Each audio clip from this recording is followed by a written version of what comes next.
বিএনপির চেয়ারপারসন, দেশের প্রথম নারী প্রধানমন্ত্রী এবং সাবেক 3 বারের সফল প্রধানমন্ত্রী বেগম খালেদা জিয়ার স্মরণে যশোরে এক নাগরিক শোক সভা হয়েছে। সোমবার বিকেলে যশোরের ঐতিহাসিক মুন্সি মেহেরুল্লাহ ময়দানে এই শোক সভা অনুষ্ঠিত হয়। জেলা বিএনপির আয়োজনে এই নাগরিক শোক সভায় তার রুহের মাগফিরাত কামনায় দোয়া মাহফিল ও মোনাজাত করা হয়। পৌষের হাড় কাঁপানো শীতকে উপেক্ষা করে এই নাগরিক শোক সভায় যশোরবাসীর সরব উপস্থিতিতে মাঠটি কানায় কানায় পূর্ণ হয়ে যায়। পবিত্র কোরআন তেলাওয়াত এবং গীতা পাঠের মধ্য দিয়ে শোক সভা শুরু হয়। নাগরিক শোক সভায় যশোর সর্বস্তর রাজনৈতিক, সামাজিক, সাংস্কৃতিক, পেশাজীবী সংগঠনের নেতৃবৃন্দ বলেছেন, বেগম খালেদা জিয়া কেবল বিএনপির নেত্রী ছিলেন না, তিনি জাতীয় ঐক্যেরও প্রতীক। এটি ধরে রাখার দায়িত্ব বিএনপি নেতাকর্মীদের। তারা যদি ঐক্য ধরে রাখতে পারে তাহলে জাতি আগামী দিনে সঠিক পথের দিশা খুঁজে পাবে, অন্যথায় জাতি আবারও পথ হারাবে। বিএনপির ভাইস চেয়ারম্যান, বিশিষ্ট শিক্ষাবিদ অধ্যাপক নার্গিস বেগম এ সময় স্মৃতিকাতর হয়ে বলেন,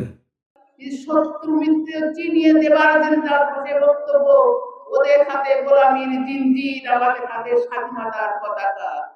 এই যে শত্রু মিত্র চিনিয়ে দেবার যে ক্ষমতা ছিল তার, সেটি আমরা ধারণ করতে পারি যদি এদেশের স্বাধীনতা, সার্বভৌমত্ব সুরক্ষায় রতন্দ্র প্রহরীর মতো দাঁড়িয়ে থাকতে পারি। এই স্বাধীনতার পতাকা উত্তোলন করবার জন্য, গণতন্ত্রকে সুরক্ষিত করবার জন্য, তার যাত্রাকে নিষ্কণ্ঠ করবার জন্য এই দেশ বারবার শহীদের রক্তে সিঞ্চিত হয়েছিল। সুতরাং আমরা আর সেই পথে ফিরতে চাই না। আজকে জাতীয় ঐক্য তৈরি হয়েছে শুধু বেগম খালেদা জিয়াকে রেখে। তাকে আবারও বলতে হয়, তোমার কীর্তির চেয়ে তুমি যে মহৎ। সেই জন্যই তিনি বলেছেন, প্রতিশোধ নয়, প্রতিহিংসা নয়, সকলে মিলে দেশকে গড়তে হবে।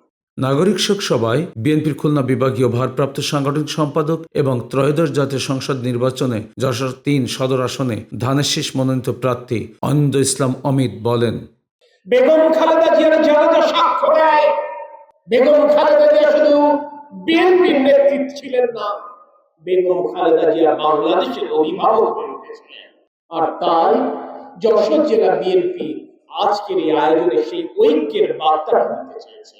এই মঞ্চ এবং মঞ্চের সামনে যারা বসে আছেন তারা বিভিন্ন মত পথের মানুষ, তাদের চিন্তা চেতনা এবং দর্শনের ভিন্নতা রয়েছে, কিন্তু একটি জায়গায় সকলে এক আমরা, সেটি হচ্ছে বেগম খালেদা জিয়ার অবদান এই যশোরের প্রতি, এই বাংলাদেশের প্রতি আমরা সশ্রদ্ধ চিত্তে স্মরণ করি।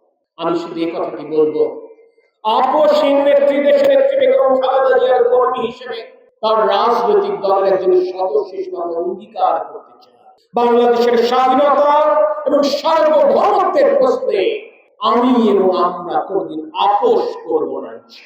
আমরা অঙ্গীকার করতে চাই, যশোরবাসীকে স্বাক্ষরে ওয়াদা করতে চাই, গণতন্ত্রের প্রশ্নে আর কোনদিন আপোষ নয় এবং স্বাধীনতা, সার্বভৌমত্ব এবং গণতন্ত্রের পক্ষে উচ্চ কণ্ঠ থাকবার মাধ্যমে আমরা আমাদের প্রিয় নেত্রী, দেশ নেত্রীকে প্রতি পদে প্রতি মুহূর্তে স্মরণ করতে চাই। মহান আল্লাহ পাকের দরবারে আপনাদের সকলের সুস্থতা এবং দীর্ঘায়ু কামনা করছি। বিশ্বাস করি এখানে উপস্থিত পূত পবিত্র পূর্ণমানের মোনাজাতের হাত উত্তোলনের মাধ্যমে ইনশাআল্লাহ আল্লাহ পাক আমাদের নেত্রীকে মাফ করবেন, তার ভুল ত্রুটি ক্ষমা করবেন এবং কাল কিয়ামতের কঠিন ময়দানে ইনশাআল্লাহ জান্নাতুল ফিরদৌস নসিব করবেন।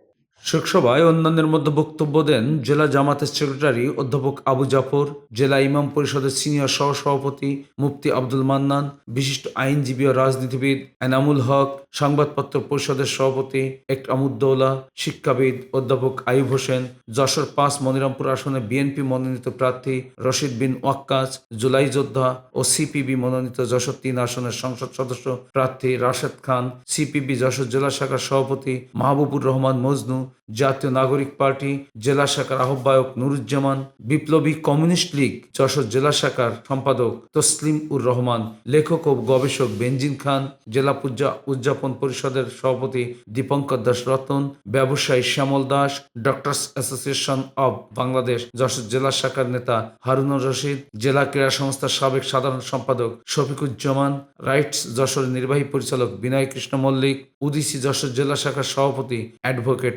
আমিনুর রহমান হিরু, আইডিবি যশোর জেলা শাখার সাধারণ সম্পাদক প্রকৌশলী রুহুল আমিন প্রমুখ। পরে বেগম খালেদা জিয়ার আত্মার মাগফিরাত কামনায় দোয়া ও মোনাজাত করা হয়। নাগরিক শোক সভা ও দোয়া মাহফিলের সভাপতিত্ব করেন জেলা বিএনপির সভাপতি অ্যাডভোকেট সৈয়দ সাবিরুল হক সাবু।